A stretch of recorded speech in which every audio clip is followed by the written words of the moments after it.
Pain heals. Chicks dig scars. Glory lasts forever.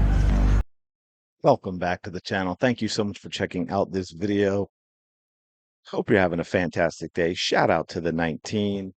We've got to talk a little bit about some ratings. Some ratings just came out, but first, before we'll get to that, because they sort of go hand in hand, we had Sophie Cunningham. We also had Sydney Colson talking about the new CBA, and they both were reading prepared statements. I guess they didn't want to get into trouble. That's all right. They're getting their messaging together. I completely understand that, but I want to take a listen, talk about this, then show you some ratings, and maybe you can spot the problem. So obviously with a big game and a big road trip, there's a lot more deeper meaning for you ladies traveling and and coming together, whether it's opponents or not. This is a big sorority of 156 players. It's a big message that you have with the CBA this week. Yeah, so we will take all media questions today, but we're just supposed to read from a script, and that's exactly what I'm going to do here.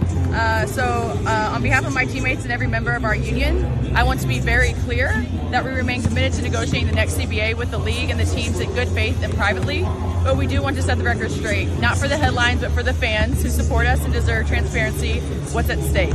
This is a defining moment in the WNBA. As the league grows, it's time for the CBA that reflects our true value. We are fighting for a fair share of business that we built because it is a business. We are fighting for anything. We are not fighting for anything that's unreasonable. When it comes to salary and revenue share, we're fighting to share in the growth that we've created. Every other category across the business has grown. That's media rights, ticket sales, and team values. The only thing that is still capped is our player salary, which is insane. We deserve a fair share, and we're demanding salaries to reflect our true value in our business. So we're 25 days away from All-Star, just under 4 weeks. That's the clock is ticking. We came out here and play most of every night in front of these fans. And we will continue to do that, but the current system is unsustainable for us, and that means it's unsustainable for the business that we have created. Nothing short of transformational change will do for the future we see and the fans clearly that we see. So we're paying attention. Everyone's paying attention. This is a business. This is about our players. And so if they're not meeting us, then we're not going to meet them. Wow. Okay. So y'all know I'm a Sophie Cunningham fan, and I get that she was reading a prepared statement, and I get that the union has to stick together and do that. Okay. So I completely understand that. I'm not even going after the union in this respect. They have to fight their battle for what they want. I will say this about it, and then we'll get into some recent ratings. This to me, unless they have, okay, this is what we're going to say publicly, and then this is how far we're willing to back off to get something done. If they put that line in the sand with this, there will be no 2026 season, because this is beyond delusional from the player's perspective. For one, I'm sorry. It's going to sound mean, and I'm sure I'll get the iss and all that stuff, but the players didn't build this. The NBA built this. Right. And I have no problem with the NBA doing that to start. Like, even say, hey, do everything you did at the beginning. But after 5 or 6 years or 4 years or whatever it is, there should have been a 5-year plan. And then the NBA should be out. And when I say out, I don't mean they can't have an investment in the league. They can't be an investor, but they should not be covering losses in perpetuity. That is absolutely insane. And that's what we've done, which is where I say they clearly don't have an understanding of that, because Sophie Cunningham says it is a business. This business we helped build, it is a business. It's not a business, Sophie.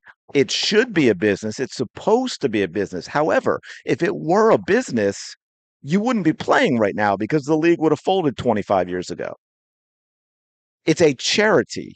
It's a charity supported by the money coming out of the pockets of the NBA players. You want to share in the value of the business you built. Okay, so you as a player get all the players together, and the ones that played in the past as well, and you all have to get together, and you have to take up a collection, and you have to pay the NBA the hundreds of millions of dollars that they put into the league. Okay, now I know that's going to upset people. I'm just telling you the reality of it. I'm not saying they should actually do that, but I'm saying when they're coming at this from so far out of touch with reality, I'm not sure how a plan gets done, other than because of the time and the marketing and the fight that will be in the media. And, well, you're all terrible, terrible people if you're not supporting women's sports, and this must, and all that stuff. The league may very well cave. Okay, don't get me wrong. That's what U.S. Soccer did with the the U.S. national teams. But if the WNBA does actually look at the reality of it and say, hey, this is what we can do, I don't know how there's a 2026 season. Now, I think Sydney Colson, let me start this. I believe this one's a lot shorter, but I think she's just reading the same thing. Good to be back in Las Vegas. By the way, did you notice that they like this was such a setup? They both had their phones out and ready to read before any question was asked. It feels great to be back, but I'm going to pivot to something else. Sally, is that cool? Yes. All right. On behalf of my teammates and every member of our union, I want to be clear. We remain committed to negotiating the next CBA with the league and the teams in good faith and privately. We know that our league in good faith and privately, but I'm going to speak publicly. Yeah, she's pretty much saying the same growing, thing. And we believe that it's imperative that our CBA reflects the growth that we've experienced in the league and that players should be seeing part of those earnings. Okay, she's talking a little bit different, but here's the thing, and this is my point. The growth isn't yours, Sydney, not at all. It's none of yours except Caitlin Clark's. We saw the crash in the ratings. We saw the crash in the ratings when Caitlin Clark was hurt. Okay, and let me see if I have it right here. Now we have this Fever Aces game, and you can see how quickly that came out. Third most watched WNBA regular season game ever on ESPN. 1.7 million average viewers, peaked at 2.2, 52% versus last year's WNBA on ESPN regular season average. Again, it's an Indiana Fever game. It's a Caitlin Clark game, right? We have this at Sports Media Watch, which announced it. The game averaged 1.7 million. Now, here's what's interesting, and I'm going to shout out Angel Reese. Yes, I am. Viewership actually declined 26% from the equivalent window last year, which pit the Fever against the Sky in a matchup of Caitlin Clark and Angel Reese. And here's why I shout out Angel Reese, because look, people we saw with Unrivaled, we saw with other things, people aren't really watching for Angel. However, what Angel did, starting with that LSU game and everything she's done since, is she gets more Fever fans, more Caitlin Clark fans to make sure that they watch games against the Chicago Sky. Right. So she absolutely brought, and now, hey, now the other players, including Angel, they have an opportunity to win those viewers over. But she absolutely has gotten Fever fans, Clark fans, more passionate about making sure they see them play the Chicago Sky versus, say, A'ja Wilson, right? This is A'ja Wilson, the lady we keep hearing is the actual face of the league. Yet it's a game that declined.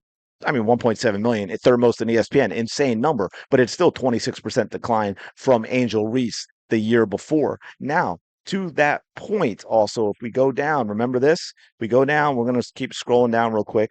Now we go down. There's the Tuesday Sun Fever regular season game on NBA TV, 624,000, the most watched on the network. And then we keep going down and like, where is the WNBA stuff, man? Where is the WNBA stuff? I don't see. Oh, now look, we go all the way back. Now this, again, another Fever game. Saturday's Liberty Fever WNBA regular season game averaged 2.2 million viewers on ABC, matching the team's previous meeting on CBS last month as the second most watched game of the WNBA season. They don't want to share other games. Have you noticed that? They don't. We still never got that, which I can't even remember who they played. Was it the Chicago Sky Connecticut Sun game, which was the day before this game, I think? It was a Friday night or something. I can't remember. With the hair pull, that game, we never got numbers on that. They seem to be hiding these things. But like, look, here's Saturday. You didn't hear anything about this, right? This past Saturday. Take a look at this on NBA TV. So that would be comparable to the Fever Sun game that drew the 624,000. The Sparks played the Lynx, right? Minnesota, best team in the league, maybe, right? They're up there in defeat. Yeah. This was on Saturday, I think. Let me just double check. I think this was Saturday. Yeah, Saturday, 6/21. 220,000, folks. 220,000. That is unrivaled. And I don't mean that's amazing, that's great, there is no competition. I mean, that is like the terrible unrivaled ratings. And this is why this is such a delusion coming from the players' union. They are going to have to get off of this and get in touch with reality if we want to see a 2026 season. Because this league right now is built. I get they have the new media rights deal, so they'll see more money. but all of this is being built on the house of Caitlyn, and we've seen what's been going on with here and the way the league's treating her, and the Connecticut Sun game and all that. They are trying to destroy Caitlin Clark, drive her out of the league, and yet they think they're going to profit off of everything Caitlin Clark has done.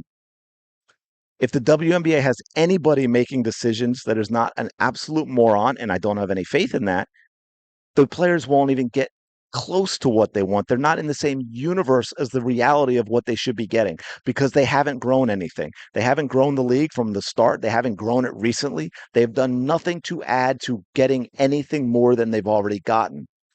It's going to be interesting to see how this goes as we get further into the season, and then especially the off season with what's going on with the CBA. But let me know your thoughts on all this in the comments below. As always, appreciate you checking out this video. Smash the like button, subscribe to the channel. We're like so close to 13,000 now. Big day yesterday. Y'all love the Stephanie White and Caitlin Clark, putting out her fire video. I appreciate all that. Got like, man, it's the first time we hit 1,000 likes on a video in quite a while. So thank you for that. But yeah, go have the day you deserve. I will talk to you later.